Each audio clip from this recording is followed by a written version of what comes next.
Hello, ladies and gentlemen, and welcome back to Minecraft. Please reply to my tweet. I'm actually not on Twitter. I've considered getting a Twitter. Maybe. We'll see. Okay, so I have a lot to show you guys. Screenshot. And my frames go up. Wonderful. A lot to show you guys. Sun is just rising. I did a lot more work than I thought I was going to do. I have done it. I have completed the Mooshroom Farm. You can't really tell from here because it looks like I've just done, just cleared away the mountain and these two sides, but I have finished it. First, though, before I show you guys that, I have two other projects that I completed. Yes, indeed. Two additional projects. I went all out. Did many work things. The first is that we now have a library. I call it the Library of Landing because I put it here where we first landed on the shore and entered this mushroom biome that I originally said I did not want to make my home here, and I think this place is kind of starting to feel like home now. So the exterior of this library, I based the look of it on these tan mushrooms. This is nether quartz, chiseled nether quartz, and the top is just standard wood planks. And I thought that the chiseled nether quartz kind of mimics the look of this. Not perfectly, but it's not supposed to look exactly the same. It's supposed to kind of suggest the look of these tan mushrooms. The rock here, I feel it kind of symbolizes the changes that I am making to the landscape, like adding this path here that I did finish. And the granite, I wanted to represent the mycelium that is everywhere around here. In addition, we have windows on the sides, and the windows I wanted to represent the glorious clear skies. Clear because I have clouds turned off because I find them annoying. So, let's go inside the library. Still a lot of work to be done with making bookshelves. I have not gone through and done a mass rampage of mushroom killings to acquire leather, so we'll just slowly build this up over time. The book is eager to have me doing some enchanting. Soon. But yes, in here it's moderately decorated. I have put a couple of mushrooms on either side here to represent the mushrooms of the mushroom biome. I've got a workbench over here for working, and then here's just supplies, books, and things. That way I can keep working on this. Also, you might notice that the roof here, it's slightly recessed because I used slabs, half slabs, instead of full planks. But the other thing is that it's made of birch, and that is because the underside of these mushrooms is lighter than the tops or the sides of them. So I wanted to represent that. And then finally, you might be wondering, so you have all these things to represent the sky and the mycelium and the mushrooms and even the little mushrooms. What do you have to represent the mooshrooms? That are these two red blocks. And each one of them stands at the entry point. This one stands at the entry to the actual building of the library, and this one stands at the entryway, or what will become the entryway, to our enchanting table.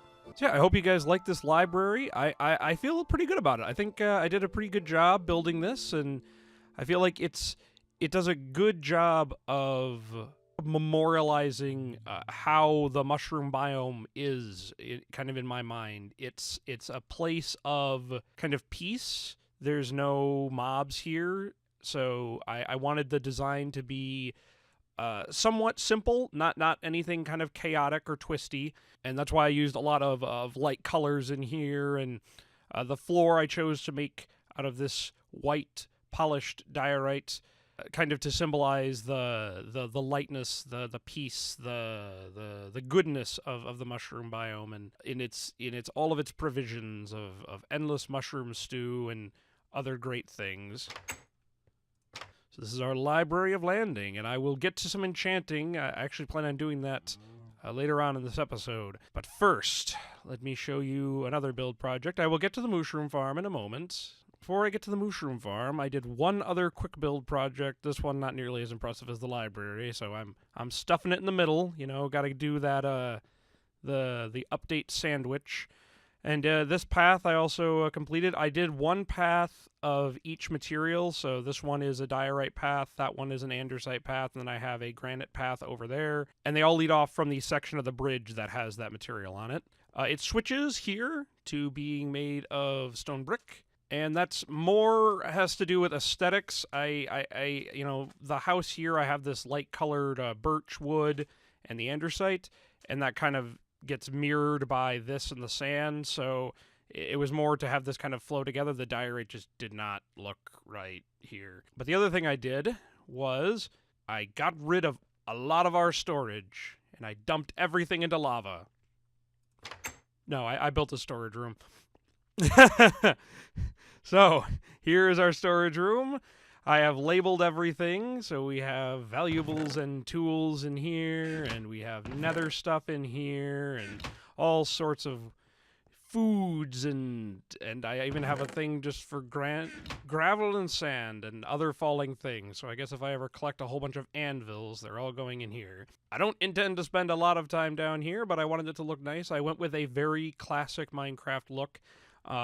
This area here, it was kind of a thing that could have been my house the first night. And were I to have made it my house, this is kind of the look it probably would have ended up with after I had done some remodeling, because this kind of look is what I've usually strived for in my cave homes. I usually go with a dirt roof and then try to get smooth stone walls. But by the same token, I also do not view this as a home. So I'm not going to be living here. My home is up there, and instead of the staircase that I had just cut down here, I built a ladder, and so now we can descend the ladder down past all of this and directly into this cave system down here. Which there's still a little bit more to be explored down there. But that will be for yet another episode. I ramble so much, it is going to be nighttime. Well, if you didn't watch my mini-sode, you probably noticed that I made a bed when I walked in here. We can watch the sunset. Sunset out over our bridge and library and farm. And with our first steel pick and our first diamond and our first iron sword. And that's an iron pick. I always make that mistake.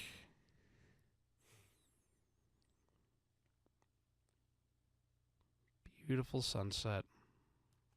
Stars begin to come out. All right. Let's go to sleep. I'm not going to make snoring noises. Okay, we're awake, and look, the sun's over there now. Still rising quite rapidly. The sun always seems to be moving faster when it's near the horizon. And that's also the case in the real world.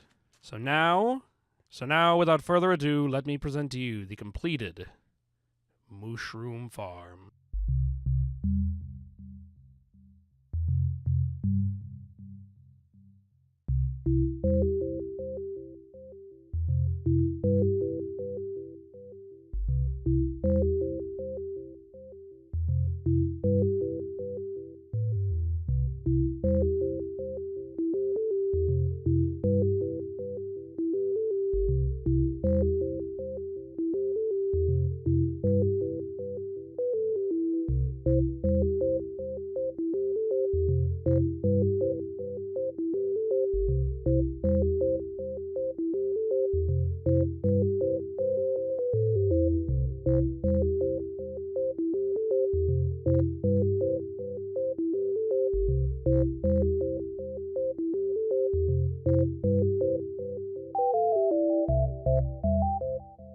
There you have it.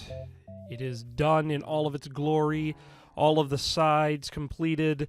I have gathered up more mushrooms from outside. I've been breeding them as I've been going about completing all of these projects. I added some more mushrooms in here, both the little kinds and also the big kinds, to kind of even out the fact that all of the sides here are tan mushrooms. I added more red mushrooms inside here. The mushrooms happily can play in peace where nothing can harm them except for me. I will be harming them. Sorry. Stew? Thank you.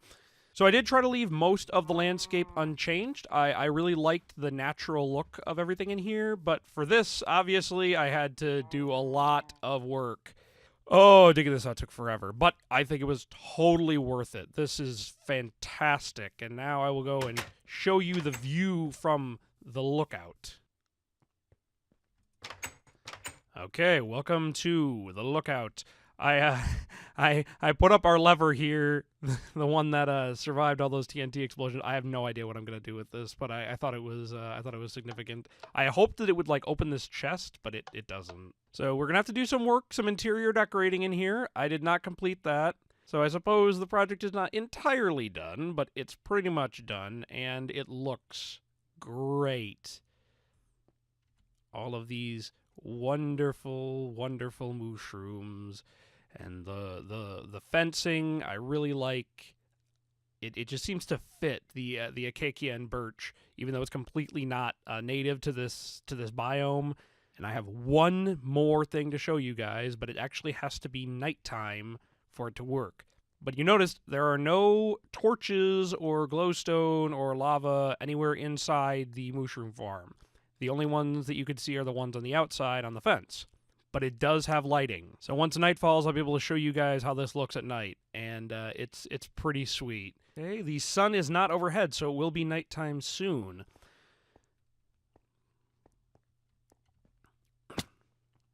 Ow! The staircase is not the easiest to navigate, but I think it just looks so nice. You got the granite here, and then it finishes with the granite on top, and then the andesite here, and the diorite in the middle. I think this turned out better than I had actually imagined it turning out in my head. And I really like the stone brick here on the outside to kind of set it apart from the rest of the landscape. I also had to carve this myself, and I tried to make it look natural, and I think I did a decent job. I mean, obviously the sheer cliff face is not very natural looking, but I think this looks pretty good. On the diagonals, I decided to go with this kind of a design. Oh no, I missed... No! No, this can't be.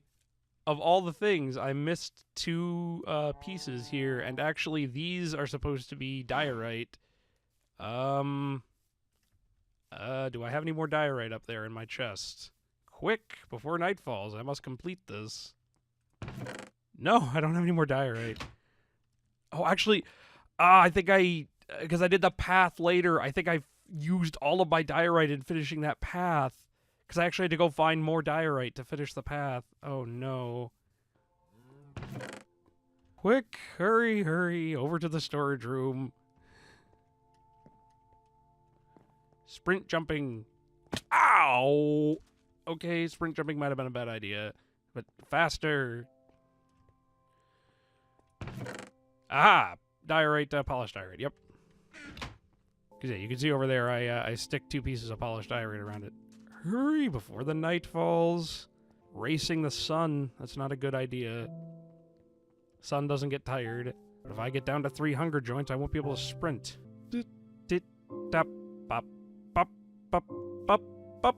Aha! There. Okay.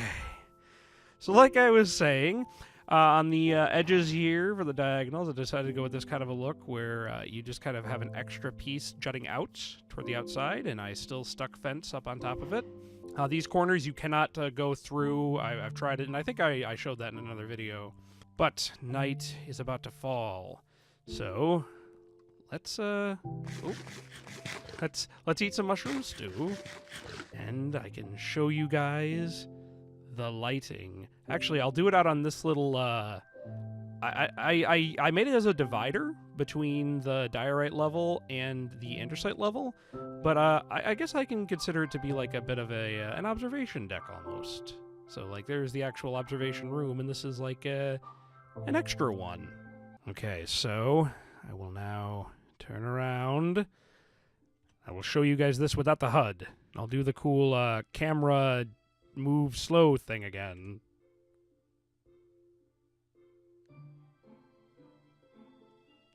I put lighting inside of the red mushrooms. So that way during the day you don't notice anything different, and you don't have all these extra torches just laying around lighting up the place, because since hostile mobs don't spawn here, it doesn't really matter. Like, I don't have to have the lighting be perfect everywhere. I just need lighting to see things, and this amount of lighting is sufficient for me to see most of it. I may add another big red mushroom, 1 or 2 more places to kind of fill in the gaps in lighting, but overall I was pretty pleased with coming up with this system. There's all the fruits of my labor. Really?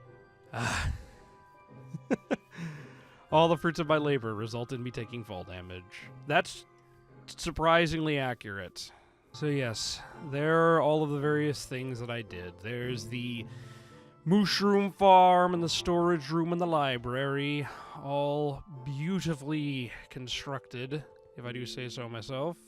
I think these turned out great, better than I actually expected for the Mooshroom Farm. I was a little worried that my design was too bland, but I think that the decision to use less stuff to mark off the farm actually ended up working to my advantage, because it makes it look more natural. I don't want it to look gaudy, which is why I've never been a big fan of using gold or diamond bricks in construction projects, just because it looks kind of gaudy, in my opinion. No offense to those of you who like using gold and diamond blocks in your construction. I think using them sparingly is good. Using them sparingly is good. Building whole houses out of gold blocks is kind of ridiculous. All right, so as I said earlier in the episode, I am going to be doing our first enchanting. Now that we have some more bookshelves, we can actually enchant things at a decent level. So, I don't know. I hadn't looked after I added the last bookshelf to see what level we're at. So, I don't know. All the lapis is over there, though. And if you remember, our iron helmet got destroyed in the TNT episode. It was actually as a result of the very first explosion in the episode that it got destroyed. So I'm going to be making a new iron helmet, and I will also make new iron armor in general, because all of this armor is dying. And that will be the first thing that we enchant. Okay, let's do this trick. Doop, doop. So then you do this, and then this, and then this. Aha. So we have a complete new set of iron armor. I will put this I will put this armor back in here. And I guess I can use it for repairs later on. It's not very very good, but it might be useful. Oh, I know what I'm going to do with it. Okay. Oh, I should put some arrows in here. And our diamond sword as well. I could enchant that, so we'll take that. We'll see what enchantments we get, because it now actually says creepy noises. Thank you. It now actually says what enchantment you're going to get. So let's go find out what enchantments we can get. All right, let's get out the lapis, and here we are. So, what first? Well, this helmet was the first thing I ever tried to enchant, equipment-wise. So, okay, we can get up to level 12. Aquafinity. Aquafinity. Okay, wait. Yes, please. 3. That means with this, I may finally be able to go actually take on those guardians in the water temples that I've been putting off because I can't live underwater. All right, let's get this. And fire protection. What? That is like the most useless combo ever. Oh wow, that's really disappointing. Wow, that's really disappointing. Well, okay, that's our helmet. Yep, that's my helmet. Okay, what about this? Level 15, projectile protection, unbreaking. Okay. It's projectile protection 3 though, which is really good considering how peppered I get with arrows from skeletons all the time. I think that's worth it. So I'll give 3 pieces of lapis and 15 more levels for that. Wait. Why didn't my levels go down more for this? I thought that was like a level 11 enchantment. I was at 38. What? It only costs 3 levels. That costs 15. Is this a bug? Is there a bug right? And I got Unbreaking 2. Excellent. See, that's good. Is this a bug? Okay, real quick, I'm gonna go take a look at the wiki or something. I don't want to be cheating. Like, I mean, obviously, I'm not, like, using cheats or anything, but if this is a bug, I don't want to, like, enchant a whole bunch of stuff for nothing. Let me go take a look.